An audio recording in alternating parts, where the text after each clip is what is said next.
बिस्मिल्लाहिर्रहमानिर्रहीम। Hello everyone, अस्सलाम वालेकुम। मैं हूं आपका host consultant medical specialist doctor Tanveer Arshad Chaudhary. आप देख रहे हैं programme health special on special TV.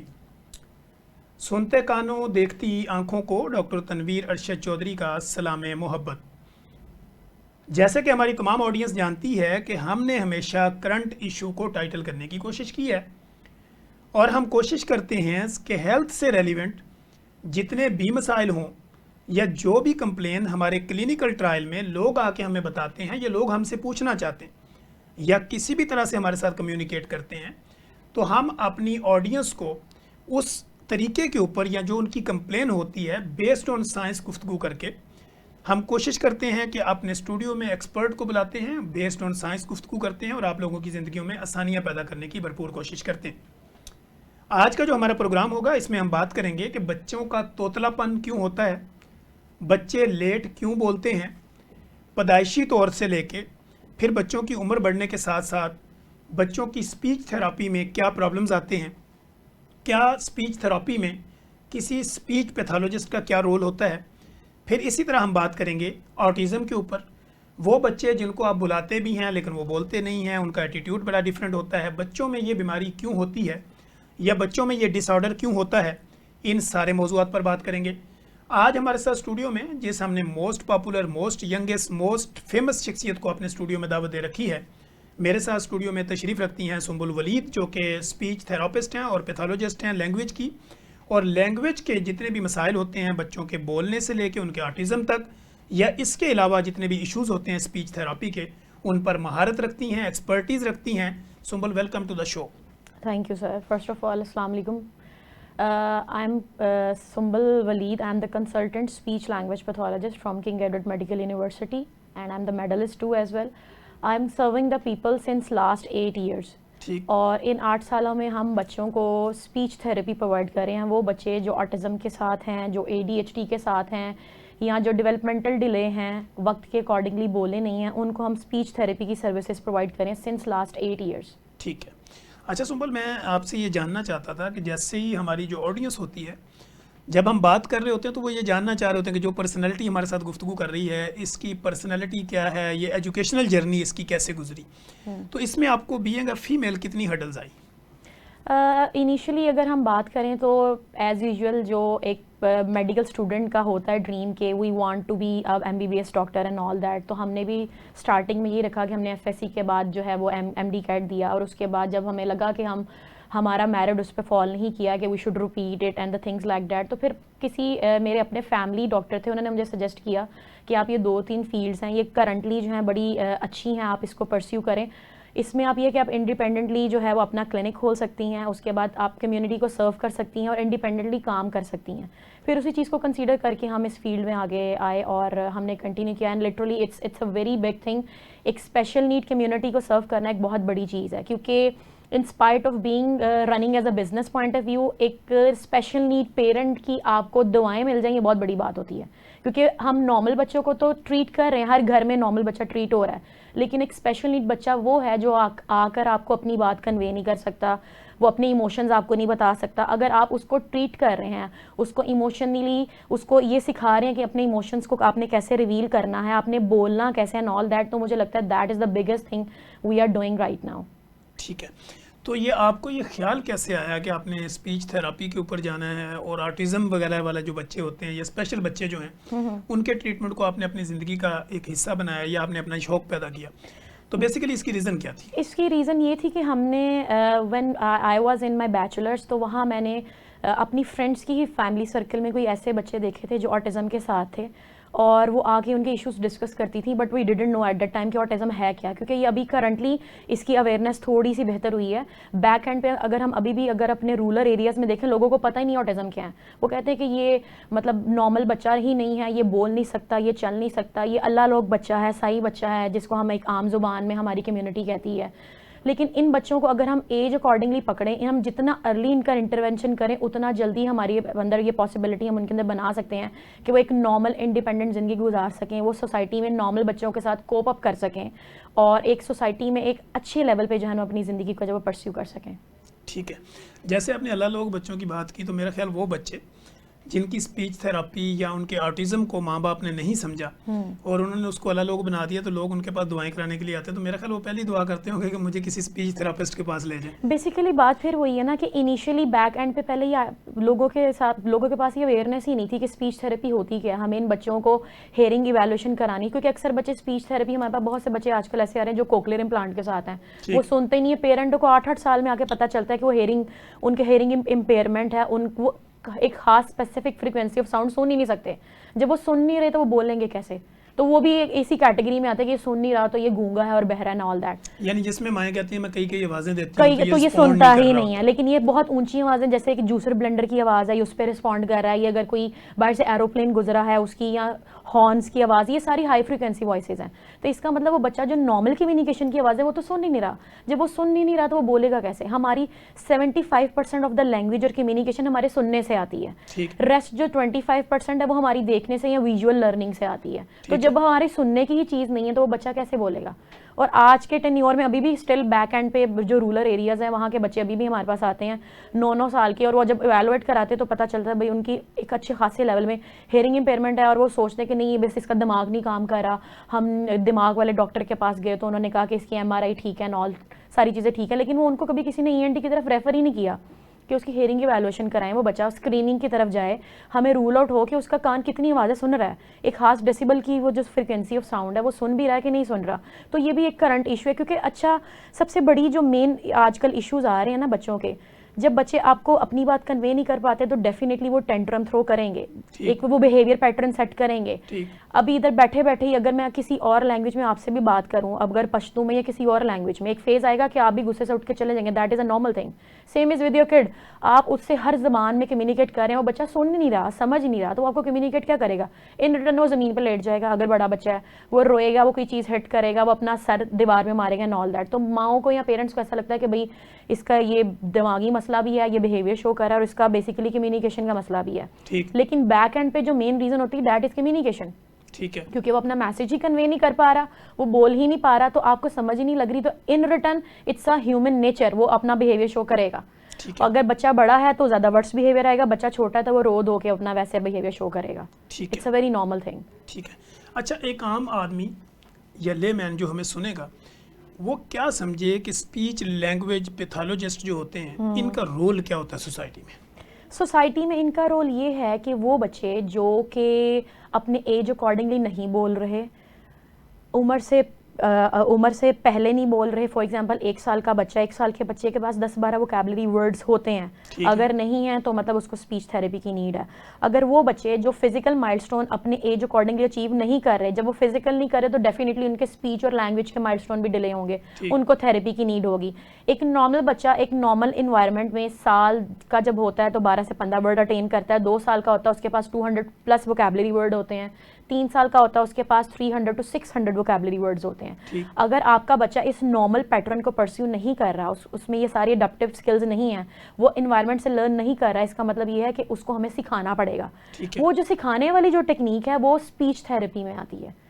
क्योंकि अगर उसने इन्वायरमेंट से लर्न करना होता तो डेफिनेटली वो अपने 3 साल के एक नॉर्मल पीरियड में वो अटेन कर चुका होता, लेकिन अगर वो नहीं करा तो इसका मतलब उसको नीड है, उसको असिस्टेंस है एक नॉर्मल हेल्प की, जो एक स्पीच थेरेपिस्ट प्रोवाइड करेगा कि उसकी लैंग्वेज एक्सटेंड हो, उसकी स्पीच के साउंड्स क्लियर हो और बच्चा नॉर्मल सोसाइटी में कम्युनिकेट कर सके।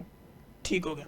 अच्छा, माएँ अपने बच्चों को घर में किस तरह जज कर सकती हैं कि उनको ये पता चले कि अब ये जो बच्चा है ये स्पीच थेरेपी के लिए इसको जाना चाहिए? बिल्कुल ठीक है। बच्चा जब पैदा होता है आपको पता है उसका एक स्पॉन्टेनियस क्राई होता है, अगर बच्चा रोया नहीं है तो इसका मतलब there is some neurological issues, ठीक है, उसके ब्रेन को ऑक्सीजन नहीं पहुंची, एनॉक्सिया की कोई हिस्ट्री है, कुछ भी इस तरह का है। ठीक। अगर इस तरह के फैक्टर्स हैं तो वो एक आपकी मेडिकल हिस्ट्री है। 2 to 3 मंथ्स तक अगर बच्चा आपका गर्दन नहीं संभाल रहा, उसकी नेक होल्डिंग नहीं है, इट्स एन अलार्मिंग साइन कि उसके मस्कुलर वीकनेस है। 6 मंथ का बच्चा अगर आपका बैठ नहीं रहा और आप उसको आवाज़ दे रहे हैं तो वो सोर्स ऑफ साउंड की तरफ अपना हेड रोटेट नहीं कर रहा है, इसका मतलब प्रॉब्लम है, या तो उसकी हेयरिंग में प्रॉब्लम है या उसको कोई बिहेवियरल पैटर्न है। ठीक। इसके अलावा अगर 1 ईयर में वो अपनी फर्स्ट बर्थडे पे नहीं चल रहा और उसके पास मामा बाबा वोकैबुलरी वर्ड्स नहीं है, या वो अपनी जितनी भी नीड्स हैं वो जेस्चर से, इशारों से करे, इसका मतलब वो अपने एज अकॉर्डिंगली सारे माइलस्टोन में डिले है। तो ये एक इंडिकेशंस होती हैं। अगर फिजिकल माइलस्टोन डिले है तो डेफिनेटली उसका स्पीच का माइलस्टोन जो 1 साल में आता है, 6 माह का बच्चा बैबल करता है, अब उसके साथ उसकी मदर उसके साथ कडल करेंगी, बैबल करेंगे, उसको रैटल चला के देंगी तो वो अपनी आवाज़ें अपनी बैबलिंग करता है। 1 ईयर का बच्चा उस छोटे छोटे वर्ड्स की बैबल करके मम्मा बाबा डाडा इस तरह के वर्ड्स कनेक्ट करता है। अगर वो 1 ईयर में नहीं कर रहा, it's mean there is something going on, कोई इशू है, बैक एंड पे कोई रीज़न है, कोई रूट कॉज है, क्योंकि वो बच्चा जो है वो रिस्पॉन्ड नहीं कर रहा।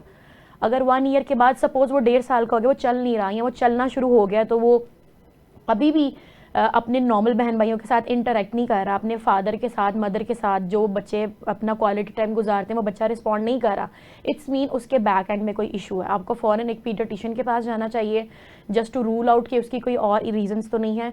अगर कोई मोबिडिटी है, कोई मेडिकल रीजंस हैं तो वो रूल आउट हो जाएंगे। इसके अलावा भी अगर वो नहीं है तो वो आपको फ़ौरन से रेफ़र कर देंगे कि आप इसको स्पीच थेरेपी की तरफ लेकर जाएँ। अब 2 ईयर्स में इतने बच्चा जो है वो फ्रेजेस लेवल पे होता है, मतलब दे दो, बाहर चलें, डैडी आए, छोटे छोटे फ्रेजेस बच्चा बोलता है, क्योंकि ये नॉर्मल कम्युनिकेशन है। जो बच्चा और या माँ जो इंटरेक्ट करती है, उसको फीडर चाहिए तो वो दे दो की कमांड बोलेगा आपको, ठीक है। उसको पानी चाहिए तो वो जेस्चर, अगर जेस्चर करा है इसका मतलब वो बोल नहीं रहा, वो जेस्चर कर रहा है, तो वो लैंग्वेज में डिले हो सकता है। ठीक है। 3 साल का बच्चा एक नॉर्मल सेंटेंसेस बनाता है, लाइक बाबा आए हैं, ये मेरी कार है, ये मेरा टॉय है, इससे क्या करते हैं, लाइट ऑन करो, वो कमांड को फॉलो करेगा। अगर आपका बच्चा 1.5 साल में आपकी कमांड भी फॉलो नहीं करा, आप उसको कह रहे हैं अच्छा चलो अपना बॉडी पार्ट टच करो, मम्मा बता रही है मेरा नोज़ है, ये आपका नोज़ है, लेट्स टच योर नोज़, और बच्चा सुन नहीं रहा, रिस्पॉन्ड नहीं कर रहा, इसका मतलब वो चीज़ें समझ नहीं रहा। अगर वो समझ नहीं रहा तो वो बोलेगा भी लेट, क्योंकि ऑब्वियसली पहले चीज़ें कॉम्प्रीहेंशन में आती हैं, हमारी समझ में आती है, फिर बच्चा वर्बलाइज करेगा। तो ये कुछ छोटे छोटे साइंस हैं जिससे इंडिकेट हो जाता है कि बच्चा डिले में फॉल कर रहा है या बच्चा ऑटिज्म में फॉल कर रहा है। ऑटिज्म के क्राइटेरियाज, उसके साइन एंड सिम्टम थोड़े से कंपैरेटिवली डिफरेंट होते हैं और स्पीच और लैंग्वेज रिलेटेड के डिफरेंट होते हैं। अच्छा, यहाँ पे सुंबल एक बात और आती है कि कुछ फैमिलीज हमारे क्लिनिकल ट्रायल में भी आती हैं, वो कहते हैं डॉक्टर साहब हमारा बच्चा जो ना वो ख़ानदानी बच्चे लेट बोलते हैं। ठीक है, फॉर एग्जांपल कि ये 1.5 साल का हो गया, अभी कुछ भी नहीं बोल रहा, तो हम कहते हैं कि किसी को दिखाएं, वो कहते हैं नहीं ये 2 साल में जाके बोलता है। तो इसमें रियलिटी क्या है और मिथ क्या है? अच्छा, बेसिकली हमारी ना कन्वेंशनल वो सोच चलती आ रही है कि इसके फादर लेट बोले तो दादा लेट बोले तो ये भी लेट बोलेगा।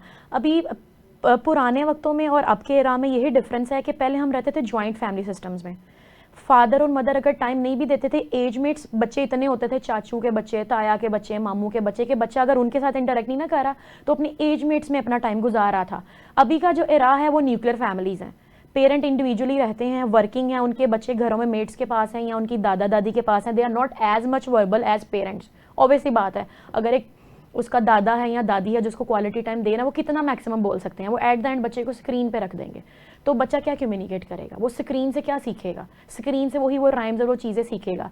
अब वो न्यूक्लियर फैमिली में रह रहा है, न्यूक्लियर फैमिली में उसका एजमेट कोई भी नहीं है, जब कोई भी नहीं है तो उसने अपना क्वालिटी टाइम स्क्रीन के साथ फिक्स कर लिया, तो वो बच्चे, एक नॉर्मल नेचुरल सी बात है कि वो बच्चे और हमारे जो पहली जनरेशन के बच्चे थे, there would be health differences. तो न्यूक्लियर फैमिली का एक सबसे बड़ा यही ड्रॉबैक आ रहा है कि क्वालिटी टाइम कम है, बच्चा 1.5-2 साल में रिस्पॉन्ड नहीं करा, तो वो एक बड़ा अलार्मिंग साइन है, वो बच्चे वर्चुअल ऑटिज्म की तरफ जा रहे हैं जो स्क्रीन को ज़्यादा यूज़ कर रहे हैं। कोविड से लेकर टिल अब तक हमारे पास इतने बच्चे डिले और वर्चुअल ऑटिज्म के साथ आए हैं कि पेरेंट कहते हैं नहीं इसका फादर भी लेट बोला, हमने वेट किया, ये 3 साल का हो गया, ये 4 का हो गया, अब ये मैडम 5 का हो गया, ये अभी भी नहीं बोल रहा। तो पहले इराज में जब चीज़ें ठीक होती थी वो ज्वाइंट फैमिली सिस्टम के थ्रू होती थी और वहाँ ये गैजेट्स वाली लाइफ नहीं थी, वो गैजेट फ्री वाली ज़िंदगी थी, अब गैजेट्स वाली लाइफ है। अब इसके नेगेटिव इम्पैक्ट्स हैं बच्चों पे। आपको ऐसा लग रहा है अगर आप उसको क्वालिटी टाइम स्क्रीन के थ्रू दे रहे हैं तो ऐसा कुछ नहीं है। क्वालिटी टाइम वही है कि स्क्रीन के टाइम पे भी पेरेंट मौजूद हो, वो उसको कुछ क्वालिटी वाला सिखाएगा तो सीखेगा, अदरवाइज वो राइम्स पे इस तरह की चीज़ों पे रहेगा तो वो अपनी दुनिया में मगन रहता है, वो फिर नॉर्मल कम्युनिकेशन में नहीं आता। ठीक हो गया जी। नाजरीन, आपने देखा कि सुंबल वलीद हमारे साथ मौजूद थी और बड़ी ज़बरदस्त अंदाज के अंदर आपको ये बताने की कोशिश कर रही थी कि स्पीच जो लैंग्वेज पैथोलॉजिस्ट होती हैं इनका क्राइटेरिया क्या होता है और कौन से बच्चे जो कि लेट बोलते हैं या उनको स्पीच के कोई इश्यूज़ होते हैं तो स्पीच थेरापिस्ट जो हैं वो किस तरह उसको हेल्प आउट कर सकती हैं और उनकी ज़िंदगियों में आसानियाँ पैदा कर सकती हैं। कहीं मत जाइएगा, हमारे साथ रहिएगा। यहीं पे वक्त हुआ एक ब्रेक का। ब्रेक के बाद जब हम आएंगे तो सुंबुल वलीद हमारे साथ मौजूद होंगी और बाकी गुफ्तगू हम यहीं से कंटिन्यू करेंगे। वेलकम बैक नाजरीन। जैसे कि आप देख रहे हैं कि आज हेल्थ स्पेशल प्रोग्राम में हम बात कर रहे हैं उन बच्चों के ऊपर जो कि लेट बोलते हैं, कम बोलते हैं, या आपकी बातों को समझते नहीं हैं, या बोलने में उनको दिक्कत होती है, या उनको स्पीच थेरेपी की ज़रूरत होती है, या बच्चे किसी साउंड की तरफ कोई मुतवज्जे नहीं होते, या माँ बाप बुलाते भी हैं तो बच्चे जो है उसको रिस्पॉन्ड नहीं करते, ये बेसिकली क्या बीमारी होती है और इसको कौन सी ऐसी स्पेशलिटी है जो इसको ट्रीट करती है, इसी पर हम अपनी गुफ्तगू जारी रखे हुए हैं। अच्छा सुंबल, सबसे पहले तो ये बताएं कि एक आम आदमी ऑटिज़म को कैसे समझे? एक आम आदमी जो ऑटिज़म को ऐसे समझ सकता है कि अगर वो 3 से 4 सिम्टम्स किसी भी बच्चे में देखें तो वो एक रेड फ्लैग हैं जो कि इंडिकेट करते हैं कि उसके अंदर ऑटिज़म सस्पेक्ट हो सकता है। ऑब्वियसली उसके डायग्नोसिस के लिए हमें एक प्रॉपर फॉर्मल क्राइटेरिया फॉलो करना पड़ेगा। हमें उसको डिफरेंट जो टूल्स हम यूटिलाइज करते हैं उसकी इवैल्यूएशन के लिए वो हमें उसके थ्रू उसको गुजारना पड़ेगा। बट जो साइन एंड सिम्टम्स हमें अपेयर होते हैं उसके बिहाफ पर हम ये सस्पेक्ट कर सकते हैं कि ये बच्चा ऑटिज़म में फॉल कर रहा है, उसके अंदर ये रेड फ्लैग्स हैं। ऑटिज़म बेसिकली एक न्यूरो डेवलपमेंटल डिसऑर्डर है और इसके जो मेजर 4 सिम्टम्स हैं जो एक बच्चे में पेयर होते हैं, सबसे पहला तो ये होता है कि वो बच्चा कि सोशलाइजेशन में बहुत डेफिसिट होता है। मतलब एक नॉर्मल बच्चा जो है वो एज अकॉर्डिंगली सोशलाइज करता है, अपने पीयर्स के साथ इंटरेक्ट करता है, अपने एज मेट्स के साथ इंटरेक्ट करता है। ऑटिज़म के जो बच्चे हैं उनका सबसे बड़ा हॉलमार्क ही ये है कि वो बच्चे जो हैं वो सोशलाइज नहीं करते। ठीक। नंबर सेकंड उनमें ये है कि इन बच्चों का नेम रिस्पॉन्ड जो है ना वो नियर टू ज़ीरो या बहुत मिनिमल होता है। मतलब आप उस बच्चे को कंसेक्यूटिवली आवाज़ें दे रहे हैं और रिस्पॉन्ड नहीं कर रहा है, इसका मतलब ये है कि there is something going on wrong, उसके अंदर वो रेड फ्लैग है। अच्छा, अब उसमें बहुत से पेरेंट ये समझते हैं कि शायद ये सुनता नहीं है, सुन नहीं रहा इसलिए रिस्पॉन्ड नहीं कर रहा। बेसिकली उसकी हेयरिंग इंटैक्ट होती है। पेरेंट जब उसकी हेयरिंग इवैल्यूएशन कराते हैं, कोई बीरा का टेस्ट और जितनी भी उसकी इवैल्यूएशन है वो कराते हैं, डैट वो बिल्कुल नॉर्मल होती हैं। फिर वो कहते हैं कि एक्चुअल रीज़न क्या है, अगर ये सुन भी रहा है तो रिस्पॉन्ड क्यों नहीं कर रहा। वो उन बच्चों की लिसनिंग नहीं डेवलप हुई होती, जिसकी वजह से उनका नेम टू रिस्पॉन्ड बिल्कुल जीरो होता है और उनका आई कॉन्टैक्ट बहुत लिमिटेड होता है। आप उनको एक स्पेसिफिक टाइम के लिए अपने पास बिठाएंगे ना तो वो ज़्यादा इधर उधर ही देखेंगे। आप उनको नाम भी ले रहे होंगे तो उनका आई कॉन्टैक्ट तो मेंटेन ही नहीं होता और अपने नेम रिस्पॉन्ड पे आपकी तरफ देखेंगे भी नहीं। ये उनका सेकंड वाला है। Number third is communication. ये बच्चे कम्युनिकेशन में बहुत लैग करते हैं, वो कम्युनिकेट करना ही नहीं चाहते, अगर करते हैं तो बहुत लिमिटेड सिंगल वर्ड में अपनी बात कन्वे कर देंगे। अगर कोई बच्चा वर्बल है, अगर तो नॉन वर्बल है तो वो अपने ऑब्वियसली कोई जेस्चरल प्रॉम्प्ट देगा, कोई जेस्चर से बता देगा, ई आ कर देगा, कोई इस तरह का। अगर वो बच्चा वर्बल है तो ही ट्राइज के वो सिंगल वर्ड में अपनी बात बुलवा दे, although he can speak in sentences as well, लेकिन वो बेसिकली कम्युनिकेट करना ही नहीं चाहते। और नंबर फोर्थ जो मेजर है वो उनका ये होता है, उनके अंदर बहुत सारे स्टीरियोटाइपिक बिहेवियर्स होते हैं। मतलब वो बैठे बैठे रेपिटेटिव बिहेवियर्स करते हैं। फॉर एग्जांपल कोई बच्चे रॉकिंग मूवमेंट करते हैं, कोई बच्चे हैंड फ्लैपिंग करते हैं, कोई बच्चे वोकल स्टिमिंग सडन आवाज़ें कंसेक्यूटिव टाइम पे निकालते। तो ये ऑटिज़म के 3 से 4 मेजर साइंस हैं, मेजर सिम्टम्स हैं जो हमें किसी बच्चे में नजर आए। इट्स मीन ही और she is with suspected autism. ये रेड फ्लैग्स कुछ बच्चे ऐसे होते हैं कि बोलते ही नहीं है, खामोश रहते हैं और अचानक से जोर से आवाज निकालते हैं, फिर कुछ टाइम के लिए खामोश हो जाते हैं। एग्जैक्टली। तो ये भी बेसिकली एक सिम्टम और साइन है ऑटिज्म का। बिल्कुल बिल्कुल एक रेड फ्लैग ऑटिज्म का। ठीक है। अच्छा, माँ बाप जो सुन रहे होते हैं हमें या किसी भी तरह से वो स्क्रॉल करते हैं या सर्च कर रहे होते हैं, तो उनको कैसे पता चले कि वो एक क्वालिफाइड स्पीच लैंग्वेज पैथोलॉजिस्ट को कैसे ढूंढे और उनको उनकी क्वालिटी का कैसे पता चलेगा? स्पीच लैंग्वेज पैथोलॉजिस्ट जो डिग्री होल्डर हैं और जो डिप्लोमा होल्डर हैं, इन दोनों में there would be hell of differences. ठीक है। जो एक डिग्री होल्डर बंदा होगा वो प्रॉपर रूल्स एंड रेगुलेशन को फॉलो करके आपके बच्चे को पहले इवैल्यूएट करेगा, फिर उसको एवेलुएशन करने के बाद आपको एक प्रॉपर डायग्नोसिस देगा कि ये बच्चा ऑटिज्म के माइल्ड लेवल पे फॉल कर रहा है या मॉडरेट में फॉल कर रहा है या सवेयर लेवल पे फॉल कर रहा है। उसके बाद वो उस बच्चे को 5 से 7 दिन जो है प्रॉपर इवैल्यूएशन पे रखेंगे, just to get to know कि जो जो चीज़ें हमने इस क्राइटेरिया में फॉल की आइदर वो हैं भी है कि नहीं। क्योंकि ऑटिज्म का बच्चा कभी कभार ऐसा पेयर होता है कि उसको कुछ भी नहीं आता, हमें ऐसा लगता है कि वो कुछ भी नहीं आता, लेकिन वो तीसरे चौथे दिन हमें हल्का हल्का रिस्पॉन्ड करना शुरू कर देता है कि उसको तो ये भी पता है, उसकी कॉग्निशन में ये भी चीज़ है, अच्छा ये भी वर्ड बोलता है। क्योंकि ऑटिज्म के पेरेंट का सबसे बड़ा जो हमारे पास उनके कंसर्न आते हैं वो ये आते हैं कि ये बच्चे बैठे हुए अपनी मर्जी से जो मर्जी बोलते हैं, लेकिन जब हम बोले ना कि ये वर्ड है हमारे पीछे इमिटेट करो, बाबा आए बाबा को बाबा बोलो, तो नहीं बोलना। वैसे घर में सारा दिन चाहे बाबा बाबा लगाए रखे, फंक्शनल उनकी कम्युनिकेशन स्पीच नहीं होती, वैसे वो रैंडमाइज वर्ड्स बोलते रहते हैं। ठीक है। तो हमें ये चेक करना है कि वो किन किन क्राइटेरियाज के थ्रू आपके बच्चे को वो करा रहे हैं। Initial is that is the evaluation.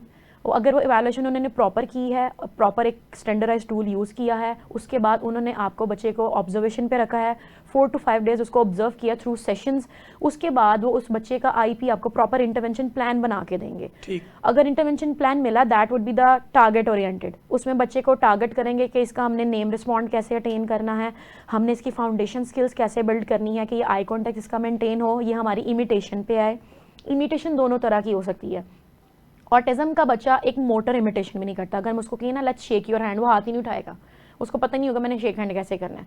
उसको फिजिकल जेस्चरल्स भी हम दिखाते हैं, जेस्चरल प्रॉम्प्ट भी सिखाते हैं, क्योंकि ये बच्चे विजुअली बड़े स्ट्रॉन्ग लर्नर होते हैं।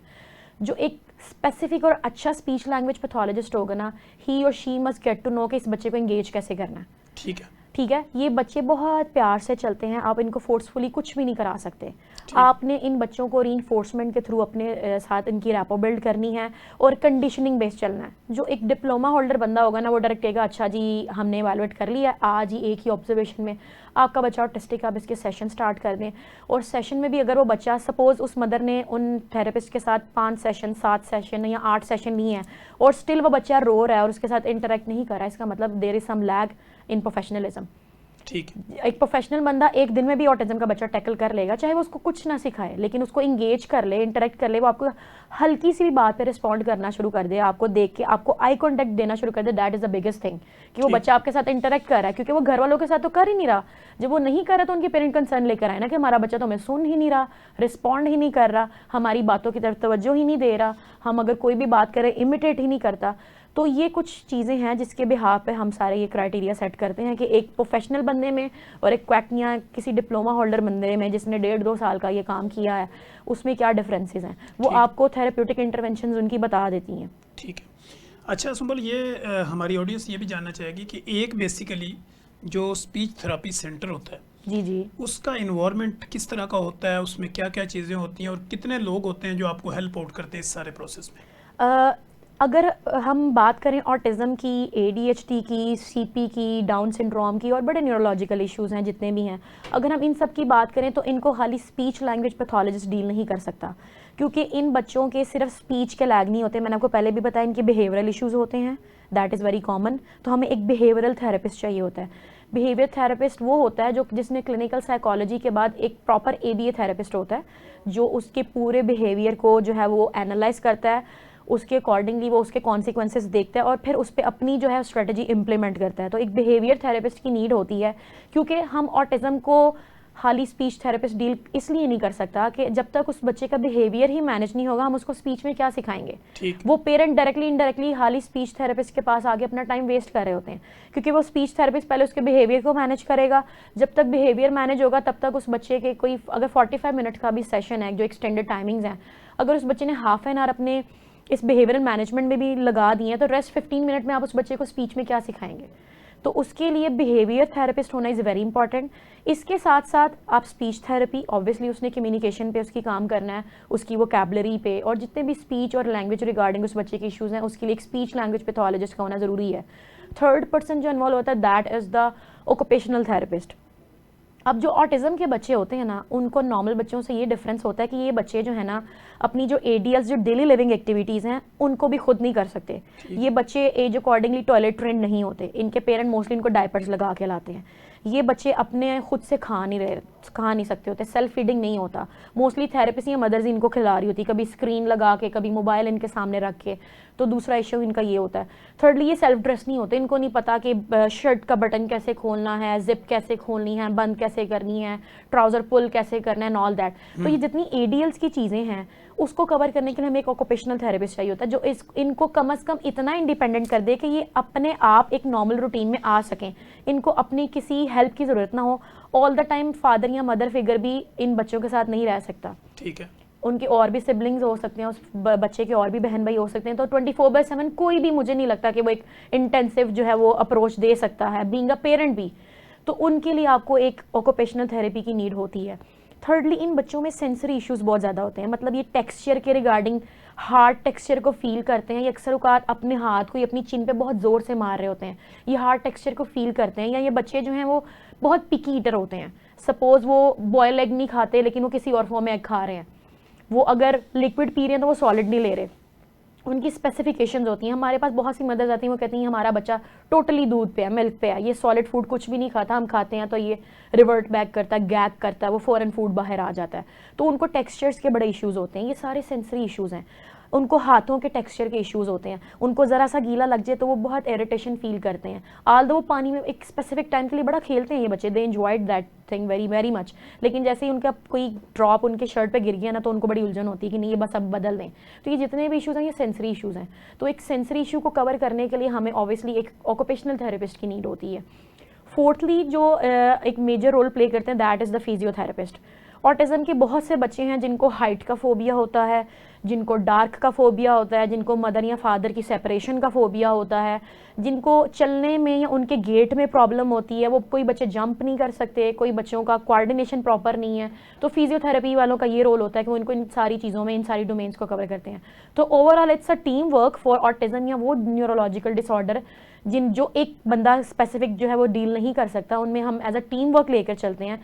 तो वो सेंटर्स जो हैं वो मोस्टली जो हैं occupational therapy, physiotherapy, speech therapy और ABA थेरेपी, ये चारों थेरेपीज़ प्रोवाइड करते हैं और एक स्पेसिफिक आवर्स के लिए जो है ना वो इस बच्चे को इनरोल करते हैं ताकि उसकी सारी जो चीज़ें साइड बाय साइड कवर हो।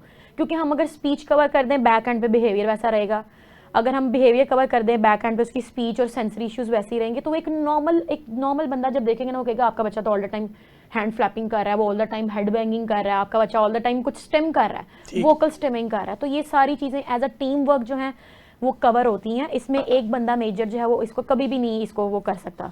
और ऑटिज़म अगेन ये मैनेजेबल है, क्योरेबल नहीं है। तो हमने इसको डिफरेंट डोमेन्स में मैनेज ही करना है कि एक उसका ऐसा बिहेवियर, ऐसा पैटर्न आए जो सोसाइटी के लिए एक्सेप्टेबल हो। ठीक है, ठीक है। सुंबुल वलीद, आपने बड़े ज़बरदस्त अंदाज के अंदर कोशिश की कि ऑटिज़म और स्पीच थेरेपी के ऊपर एक मुदल्लल और बेस्ड ऑन साइंस गुफ्तगू की जाए। हम जब स्टूडियो में होते हैं तो हमारे पास टाइम लिमिटेशंस होती हैं, वरना ये बात को और भी लंबा किया जा सकता था, इसमें मज़ीद और सवाल भी पूछे जा सकते थे। अब हमारे पास आखिरी 2 मिनट हैं।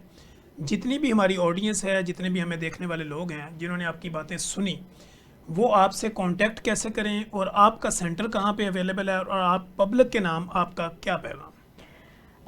पब्लिक मैसेज मेरा यही है कि आप अगर अपनी फैमिली में, अपने सराउंडिंग्स में अगर ऐसे बच्चे देखें तो काइंडली उनको एक्सेप्ट करें, उनको अवेयरनेस जो है वो मैक्सिमम दें।